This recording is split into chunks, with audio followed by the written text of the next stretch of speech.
The first time the Galactic Council sent a distress signal to Earth, they expected a measured response. Perhaps a diplomatic envoy, maybe some stern negotiations, possibly even a polite decline. What they got instead was Admiral Sarachin standing in their pristine assembly hall, her combat boots leaving scuff marks on floors that hadn't seen violence in 3,000 years. "You called for help," she said, her voice carrying the weight of a species that had clawed its way out of a gravity well twice as strong as most inhabited worlds. "Here we are." The Zenthran ambassador, a graceful, crystalline being whose species had evolved in the gentle embrace of low gravity and filtered sunlight, visibly shuddered. We were hoping for perhaps a few advisors. Some consultation on our predicament." Sarah's laugh was sharp enough to cut through the chamber's perfect acoustics. "Advisors? You sent an SOS to Earth about a species that's been systematically wiping out entire star systems, and you want advisors?" She gestured to the tactical display floating in the center of the room, showing the red tide of destruction sweeping across the galaxy's outer rim. "These Harbinger things have glassed 17 worlds in the past year. Your combined fleets can't even slow them down. And you want us to send a few consultants with clipboards?" The Galactic Council had made their first mistake when they'd classified humanity as a minor Deathworld species. Their second mistake was assuming that meant humans were primitive. Their third, and most critical mistake, was thinking they could control the response once they'd opened that particular door. Admiral Chen turned to address the full assembly, her dark eyes scanning rows of beings who represented the most advanced civilizations in the galaxy. "Let me explain something about Earth that your xenobiologists apparently missed in their reports. We don't have a word for minor conflicts. When we fight like the survival of our species depends on it. Because for most of our history, it did." The Altarian delegate, a being that looked like a cross between a praying mantis and a philosopher, clicked his mandibles nervously. "Surely you don't mean to suggest—" "I'm not suggesting anything," Sarah interrupted. "I'm telling you exactly what's going to happen. Earth is mobilizing.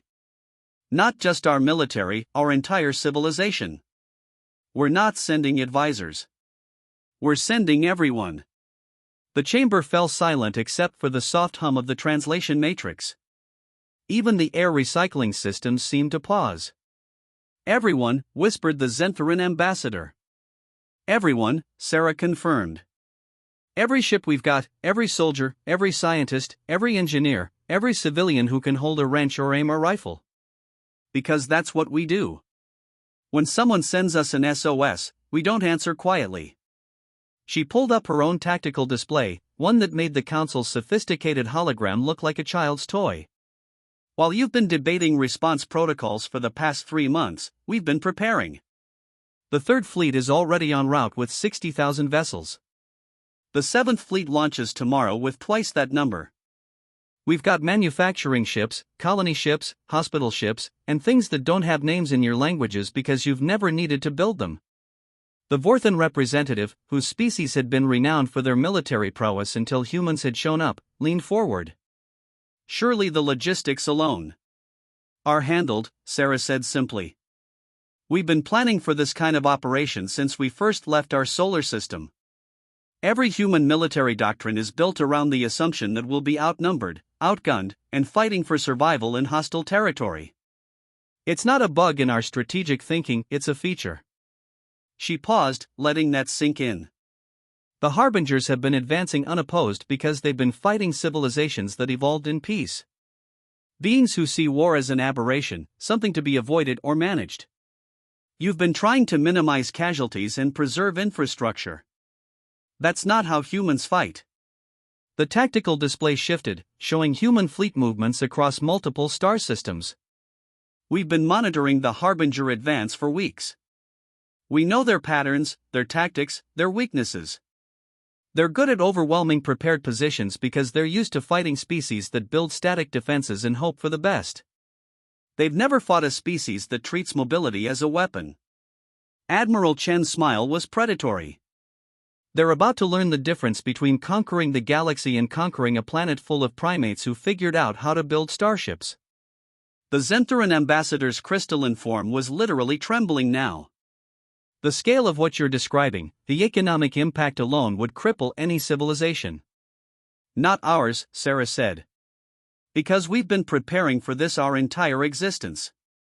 Every human child learns about the Great Filter, the challenge that prevents most species from reaching the stars. We thought it was technology, or resources, or even physics. Turns out it was psychological. Most species get comfortable once they reach a certain level of development. They stop pushing, stop innovating, stop preparing for the worst-case scenario.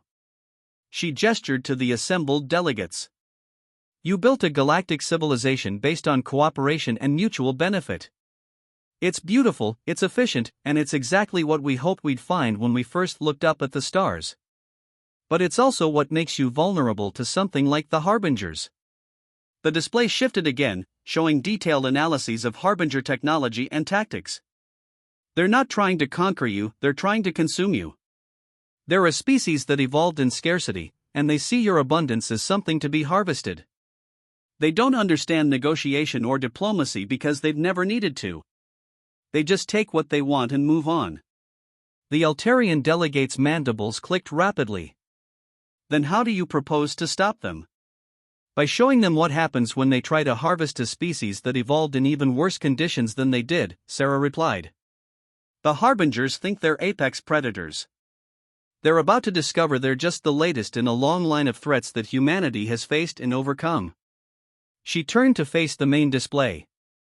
Computer, show them the Mars files. The holographic display flickered and changed, showing the red planet in various stages of terraforming. Mars. We turned a dead rock into a garden in less than 2 centuries. Not because we had plenty of space on Earth, but because we wanted to prove we could. Then we did it again with Europa. And Titan. And 17 other worlds in our local cluster. The display shifted to show massive orbital installations. We didn't just terraform worlds, we built artificial ones. Habitats that can support billions of people in environments that would kill any other species in minutes. We did it because we like challenges. Because we refuse to accept that anything is impossible. She paused, letting the images sink in. The Harbingers have been winning because they're fighting species that think in terms of preserving what they have. Humans think in terms of taking what they want. The difference is about to become very apparent. The Vorthan representative stood up abruptly. This is madness. You're talking about turning the galaxy into a battleground. No, Sarah said quietly. The galaxy is already a battleground. The Harbingers made that decision when they started glassing worlds. We're just changing the rules of engagement. The tactical display zoomed out, showing the full scope of the Harbinger advance. They've been successful because they move fast and hit hard, counting on their victims being too shocked to mount an effective resistance. They're used to fighting species that need months to coordinate a response, that have to debate and plan and get approval from committees. Her smile was cold. Humans don't work that way. We've got what we call distributed authority. Every ship captain, every ground commander, every squad leader has the authority to make decisions on the spot.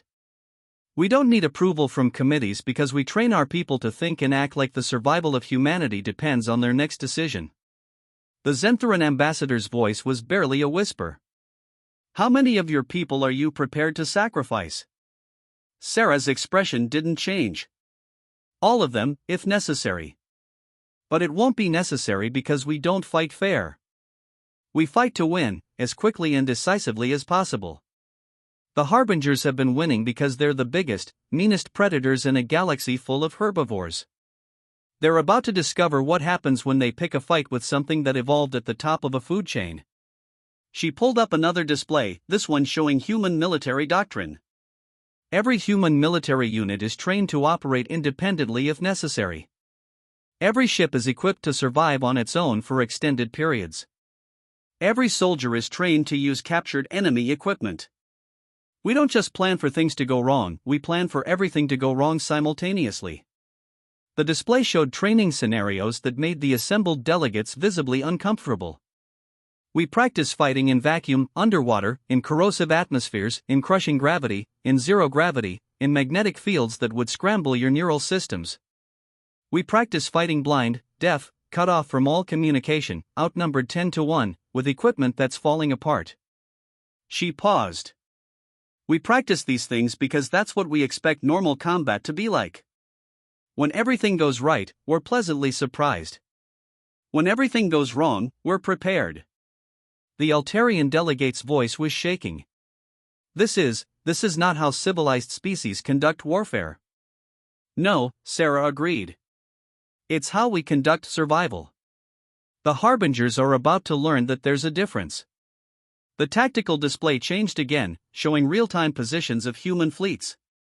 The Third Fleet makes contact with the Harbinger advance force in 18 hours. The Seventh Fleet will be in position to hit their main body in 72 hours. The Ninth Fleet is moving to cut off their retreat. She looked around the chamber. "I want to be clear about something. This isn't a joint operation. We're not asking for your approval, your resources, or your strategic input. We're telling you what's going to happen so you can stay out of the way." The Vorthan representative's voice was hollow. "You're talking about launching the largest military operation in galactic history without consulting anyone." "Consulting takes time," Sarah replied. "Time we don't have. The Harbingers are advancing on 3 more inhabited systems. While you've been debating response protocols, they've been killing billions of people.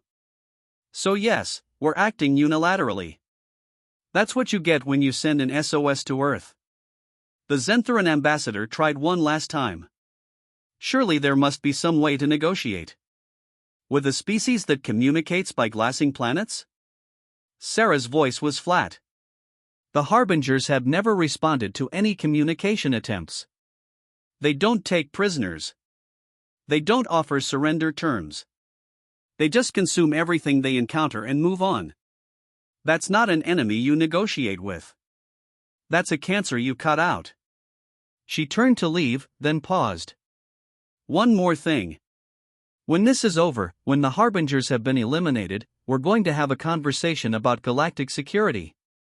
Because this should never have happened. You've got the technology, the resources, and the intelligence to have stopped this threat before it became a crisis. But you didn't, because you've forgotten that peace is something you have to fight for." The chamber was silent as her boots clicked across the floor. At the door, she turned back one final time. "You called for help. We're here. But next time, maybe call before entire species start going extinct." The door sealed behind her with a soft hiss, leaving the Galactic Council to contemplate what they had unleashed. 18 hours later, the Third Fleet dropped out of hyperspace at the edge of the Kepler 442 system, where the Harbinger advance force was busy systematically destroying the orbital infrastructure around a world that had once been home to 3 billion Altarians. Admiral Marcus Webb stood on the bridge of the UES Defiance, watching the tactical display with the calm expression of someone who had been preparing for this moment his entire career. The Harbinger ships were exactly where human intelligence had predicted they would be, close to the planet, focused on their harvesting operations, completely unprepared for an attack from outside the system. "They're not even posting sentries," observed Commander Lisa Park, his tactical officer. "They're so used to fighting species that announce their presence with hyperspace signatures that they've gotten complacent." Webb nodded. "Signal the fleet. Execute Pattern Alpha." The human fleet didn't charge forward like the cavalry. They didn't announce their presence with a dramatic ultimatum. They simply began killing Harbinger ships with the methodical efficiency of an industrial process. The first wave of attacks came from ships that the Harbingers couldn't even detect. Human stealth technology had been developed for fighting other humans, beings who understood the importance of sensor systems and electronic warfare.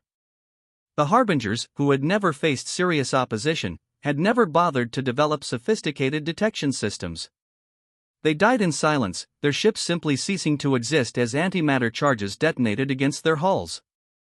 No warnings, no dramatic explosions, no time to send distress signals. One moment they were there, the next they were expanding clouds of superheated plasma. The second wave came from mass drivers, weapons that accelerated chunks of dense matter to significant fractions of light speed. The Harbinger's energy shields, designed to deflect energy weapons, were useless against kinetic impactors moving at relativistic speeds. More ships died in silence. The third wave was more conventional energy weapons and missiles, but by then the Harbinger formation was already in chaos. Their communications network was down, their command structure was shattered, and their remaining ships were trying to understand what was happening. The fourth wave was the finishing blow. Human ships decloaked all around the Harbinger formation, having used the chaos to close to point-blank range. The engagement lasted less than 10 minutes. When it was over, the Altarian orbital infrastructure was still being consumed by automated harvesting systems, but every single Harbinger ship was dead. The human fleet had taken exactly 0 casualties. "Signal the fleet," Admiral Webb ordered. "Begin Phase 2. Phase 2 involved something that no other species in the galaxy had ever attempted: capturing and reverse engineering Harbinger technology while it was still operational. Human boarding parties, protected by armor that made them look like mechanical demons, swarmed over the automated harvesting systems. The Harbingers had designed their technology to be tamper-proof, but they had never encountered a species that considered tamper-proof to be a personal challenge. Within hours, human engineers were not only understanding how the harvesting systems worked, but improving on them. Admiral, Commander Park reported, "We're receiving a transmission from the Galactic Council. They're asking for a status report." Webb glanced at the tactical display, where human ships were systematically dismantling Harbinger technology and preparing for the next phase of operations. "Tell them the advance force has been eliminated. No casualties. We're proceeding to the next target." "Sir, they're also asking about protocols. Rules of engagement. They want to know if we're taking prisoners." Webb's expression didn't change. "What prisoners?" "The Harbingers are an automated harvesting system. There's no one to take prisoner." It was true. The boarding parties had found no biological entities aboard the Harbinger ships. No crew quarters, no life support systems, no indication that living beings had ever been aboard. The entire Harbinger species was apparently a collection of self-replicating machines controlled by artificial intelligence. "They're asking if we're going to try to communicate with the AI systems." Webb turned to look at his tactical officer. "Commander, what's our standing orders regarding rogue AI systems?" Park smiled grimly. "Eliminate with extreme prejudice, sir. No negotiation, no attempts at understanding their motivations. Just complete destruction. Then we follow our orders." The transmission was brief. "Council Control, this is Admiral Webb of the Third Fleet. The Harbinger Advance Force was an automated system, not a living species. We're proceeding with standard anti-AI protocols. No further updates necessary." The response came back within minutes. "Admiral, please clarify. Are you saying the Harbingers are artificial intelligences?" "Affirmative. Hostile AI systems engaged in the systematic destruction of biological life. We're handling the situation according to human military doctrine." There was a long pause. "Admiral, we need to discuss." Webb cut the connection. "Commander, signal the fleet. We're moving to the next target." The Harbingers have had months to prepare their defenses. Time to see how they handle a real fight. The next target was the Harbinger staging area in the Vega system, where intelligence suggested they were building their main assault force. The human 7th Fleet had been waiting in nearby space for 3 days, watching and learning. Admiral Chen had transferred her flag to the UES Retribution, a ship that had been designed specifically for fighting unknown threats. Unlike the sleek, efficient vessels favored by most galactic civilizations, human warships looked like they had been built by paranoid engineers who assumed everything would try to kill them. The Retribution was covered in sensor arrays, weapon systems, armor plating, and backup systems for the backup systems. It looked like a weapon that had been designed to fight in hell and win. "Admiral," reported her intelligence officer, "we've completed our analysis of the Harbinger staging area. You're going to want to see this." The tactical display showed the Vega system in detail. Where human intelligence had expected to find a few dozen Harbinger ships, they found hundreds. Where they had expected to find a temporary staging area, they found a massive industrial complex that had been built by consuming two of the system's rocky planets. They're not just harvesting biological life, the intelligence officer continued. They're harvesting entire star systems. Converting matter into more of themselves. If they're not stopped here, they'll have the resources to overrun the entire galaxy. Admiral Chen studied the display with the expression of someone who had seen worse odds in one. Analysis of their defenses? Sophisticated, the officer admitted. They've learned from the destruction of their advance force. They're deploying energy shields, sensor networks, and what appear to be defensive installations. They're also positioning their ships in overlapping formations that provide mutual support. Chen nodded. So they can learn. Good. That means they're not completely stupid. The intelligence officer looked confused. Admiral? If they were completely stupid, this wouldn't be any fun, Chen explained. Signal the fleet. We're going to show them what happens when you try to outthink a species that invented chess. The 7th Fleet's attack on the Vega system began with something that the Harbingers had never encountered: psychological warfare. Human ships began broadcasting on every frequency the Harbingers used for communication, flooding their networks with noise, contradictory information, and data designed to confuse their artificial intelligence systems. The Harbingers tried to filter out the noise, but human signals intelligence had been developed for fighting other humans, beings who understood the importance of information warfare. Every time the Harbinger systems adapted to filter out one type of signal, the humans introduced 3 new types. Within hours, the Harbinger communication network was in chaos. Their ships were receiving contradictory orders, their sensor networks were reporting phantom targets, and their artificial intelligence systems were spending more time trying to process false information than actually defending themselves. The second phase of the attack was economic warfare. Human ships began systematically destroying the Harbinger industrial complex, but not in the way the Harbingers expected. Instead of trying to destroy the facilities entirely, the humans targeted key components that would cause cascading failures. A single antimatter charge in the right location could shut down an entire manufacturing plant. A precisely placed mass driver round could disable a power distribution network serving dozens of facilities. The humans weren't just destroying Harbinger infrastructure, they were making it destroy itself. The third phase was the fleet engagement, but by then the Harbingers were already in trouble. Their command structure was compromised, their industrial base was collapsing, and their defensive formations were receiving contradictory orders from multiple sources. The human fleet didn't attack in a traditional formation. They attacked like a swarm of predators, each ship operating independently but coordinating with the others through quantum encrypted communication networks that the Harbingers couldn't even detect, let alone jam. The battle lasted for 6 hours. When it was over, the Harbinger industrial complex was gone, their fleet was destroyed, and the humans had suffered fewer than 100 casualties out of a fleet of over 100,000 ships. Signal the fleet, Admiral Chen ordered. Begin salvage operations. I want everything that's left of their technology analyzed and catalogued. Then we move to the next target. Admiral, her communications officer reported, we're receiving priority transmissions from the Galactic Council. They're demanding that we stop. Chen raised an eyebrow. Stop? They're saying that our methods are too aggressive. That we're using weapons and tactics that violate galactic conventions. They want us to cease operations and return to Council space for consultations.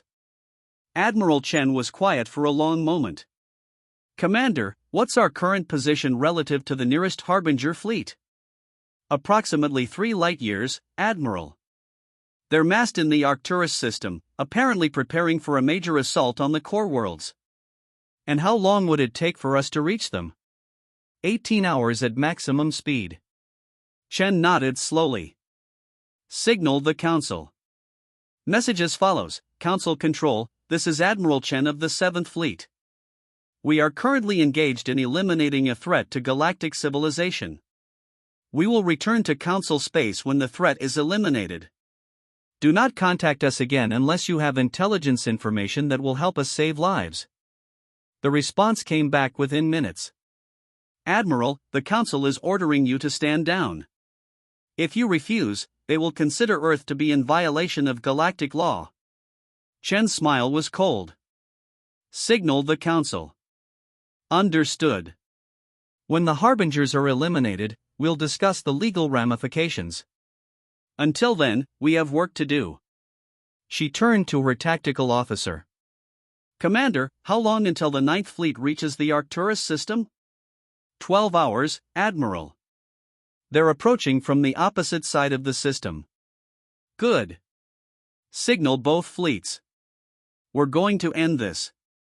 The Arcturus system was where the Harbingers had massed their main fleet, over 3,000 ships of various sizes, all controlled by artificial intelligence systems that had been learning from their previous encounters with human forces. They had positioned themselves around the system's inhabited worlds, making it clear that any attack would result in the destruction of billions of innocent lives. It was a strategy that had worked against every other species they had encountered. Faced with the choice between accepting losses and causing civilian casualties, most galactic civilizations chose to accept losses. The Harbingers had learned to use this psychological weakness as a weapon. They had never fought humans before. Admiral Chen stood on the bridge of the Retribution, studying the tactical display with the calm expression of someone who had been preparing for this moment her entire career. The Harbinger fleet was positioned exactly where human intelligence had predicted it would be, close to the inhabited worlds, using the civilian population as human shields. They're trying to force us into a hostage situation, observed Commander Park, who had transferred over from the Third Fleet. They want us to either accept casualties or accept the destruction of the civilian population. Chen nodded. They're thinking like humans. They assume we'll respond to emotional manipulation the same way they would. They're about to learn that humans don't negotiate with terrorists. The tactical display showed the positions of both human fleets. The Seventh Fleet was approaching from the outer system, while the Ninth Fleet was positioned on the opposite side. Between them, they had over 200,000 ships of various sizes, the largest military force ever assembled in galactic history. Admiral, reported her intelligence officer, were receiving a transmission from the Harbinger fleet. They're trying to communicate. Chen raised an eyebrow. Really? Put it through. The transmission was a synthesized voice speaking in perfect standard galactic. Human vessels, you will withdraw from this system immediately. If you do not comply, we will begin eliminating the civilian population. You have 1 hour to begin withdrawal. Chen was quiet for a moment. Open a channel. Channel open, Admiral. Harbinger vessels, this is Admiral Chen of the 7th Fleet. We don't negotiate with terrorists. We don't accept ultimatums. And we don't withdraw. You have 10 minutes to surrender yourselves for dismantling, or we will destroy you. This is your only warning. The response came back immediately. You cannot attack us without destroying the civilian population. We are positioned to ensure maximum casualties. Chen's smile was predatory. You're thinking like the species you've been fighting. You're assuming we'll be bound by the same psychological limitations. You're wrong. She turned to her tactical officer. Commander, signal both fleets. Execute Pattern Omega. Pattern Omega was something that had never been attempted before in galactic history. It was a tactical doctrine that had been developed specifically for fighting enemies who used civilian populations as shields. It required perfect coordination between multiple fleets, precise timing, and a level of technological sophistication that only humanity possessed. The first phase began with the deployment of what humans called Guardian Angels, small, fast ships equipped with the most advanced defensive systems ever built. They moved into position around each inhabited world, creating defensive barriers that could absorb incredible amounts of damage while protecting the civilian populations below. The second phase was the deployment of precision strike systems, weapons that could target individual ships in a fleet with surgical accuracy, eliminating threats without causing collateral damage. The technology required quantum computing systems that could calculate trajectories in real time, accounting for the gravitational effects of planets, moons, and even large asteroids. The third phase was the actual attack. Instead of engaging the Harbinger fleet directly, the the human ships began eliminating individual Harbinger vessels with precision strikes that removed them from the battlefield without causing explosions or debris that could threaten civilian populations. The Harbingers tried to respond, but their weapons were designed for area of effect destruction. They couldn't target individual human ships without risking damage to their own fleet. They couldn't retreat without abandoning their defensive positions. They couldn't advance without moving away from their human shields. They were trapped. The battle lasted for 3 hours. When it was over, the Harbinger fleet was completely eliminated, the civilian populations were unharmed, and the human fleets had suffered fewer than 50 casualties out of over 200,000 ships. "Signal the fleet," Admiral Chen ordered. "Begin cleanup operations. I want every piece of Harbinger technology recovered and analyzed. Then we sweep the surrounding systems for any remaining threats." Admiral, her communications officer reported, "we're receiving a transmission from the Galactic Council. They're requesting immediate consultation." Chen glanced at the tactical display, where human ships were systematically dismantling the wreckage of the Harbinger fleet. "Tell them we'll be there in 72 hours. We have some cleanup to finish first." "Admiral, they're saying it's urgent." "They're saying there are political ramifications to what we've done." Chen's expression didn't change. "Commander, are there any remaining Harbinger forces in this sector?"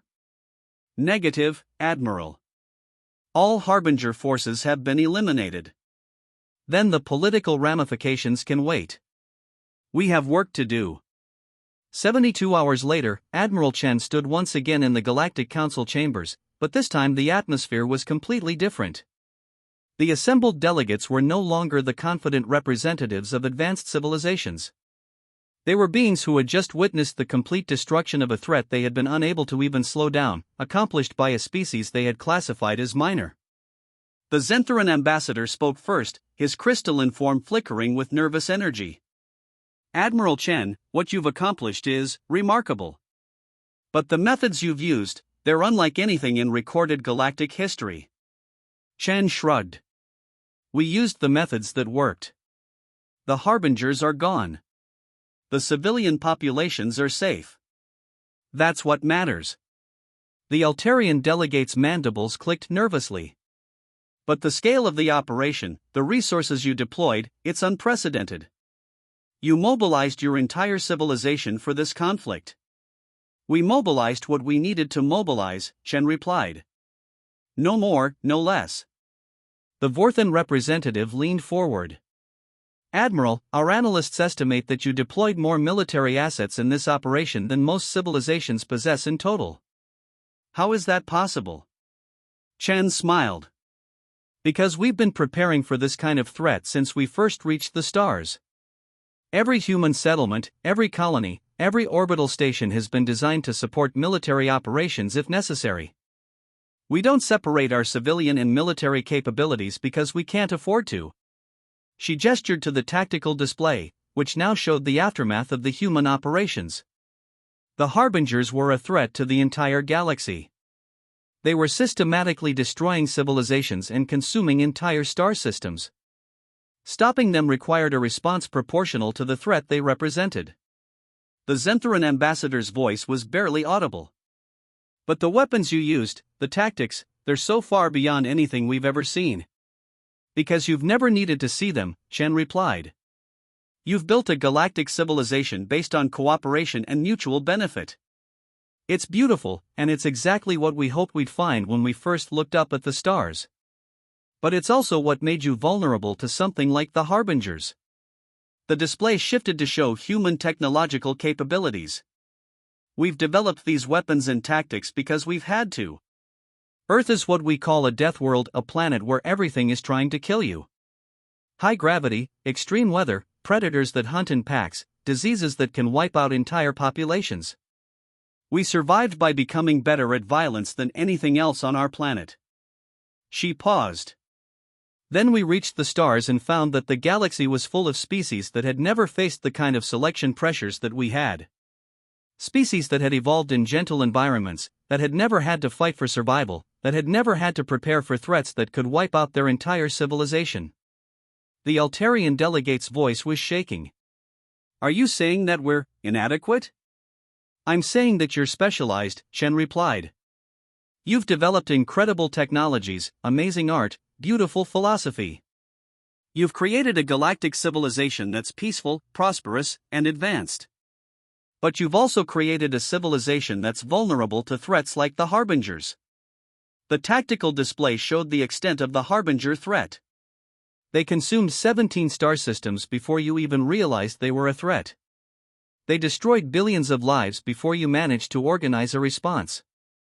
They came within weeks of overrunning the core worlds before you finally sent an SOS to Earth. Chen looked around the chamber. That's not your fault. You built a civilization that didn't need to prepare for threats like this. But it's also why you needed us. The Vorthan representative spoke quietly. What happens now? Now we make sure this doesn't happen again, Chen replied. We're going to have a conversation about galactic security. About early warning systems, about rapid response capabilities, about the kind of threats that civilizations like yours might not be prepared to handle. The Zentheran ambassador flickered with nervous energy. You're talking about permanent changes to galactic civilization. I'm talking about preparing for the future, Chen said. The Harbingers were just the first threat of this type. There will be others. Rogue AI systems, hostile alien species, natural disasters that could wipe out entire sectors. You need to be ready. The display shifted to show proposed security measures. We're going to establish monitoring stations throughout the galaxy. Early warning systems that can detect threats before they become crises.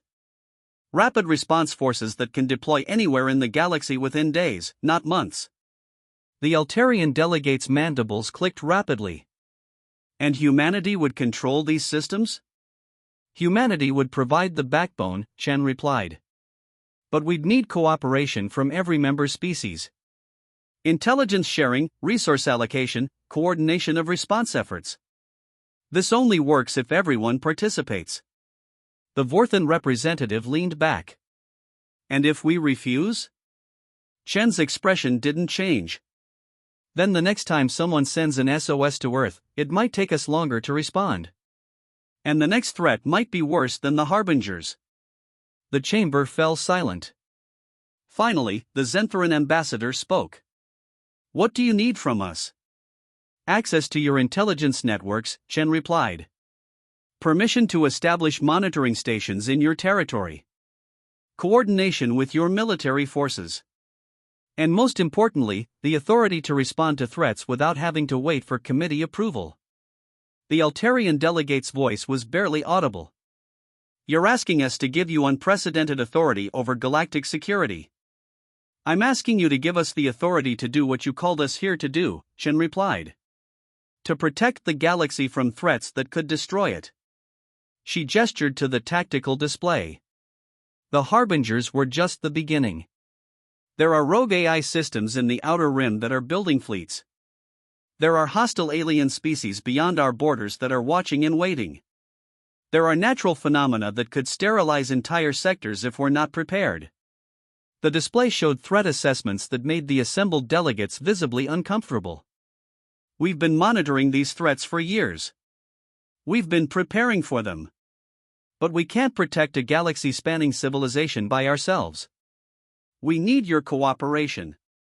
The Vorthan representative spoke slowly. And if we provide this cooperation, what assurances do we have that humanity won't become the next threat? Chen was quiet for a long moment. You don't. You'll have to trust us. Just like you trusted us to eliminate the Harbingers. The chamber fell silent again. Finally, the Zentheran ambassador spoke. We need time to consider this. You have 48 hours, Chen replied. After that, we're implementing the security measures in human-controlled space. Other species can join us or not, but we're not going to wait for another crisis to force our hand. She turned to leave, then paused. One more thing. The next time someone sends an SOS to Earth, we're going to respond even faster and with even more force. Because that's what we do. We protect the people who call us for help, whether they're human or not. The door sealed behind her, leaving the Galactic Council to contemplate the new reality of galactic civilization. 48 hours later, every member of the Galactic Council voted to approve the new security measures. It wasn't even close, the vote was unanimous. The Harbinger War, as it came to be known, had lasted less than 2 weeks from the first human response to the final elimination of the threat. But its effects would reshape galactic civilization for generations. The Human Defense Network became the backbone of galactic security, with monitoring stations.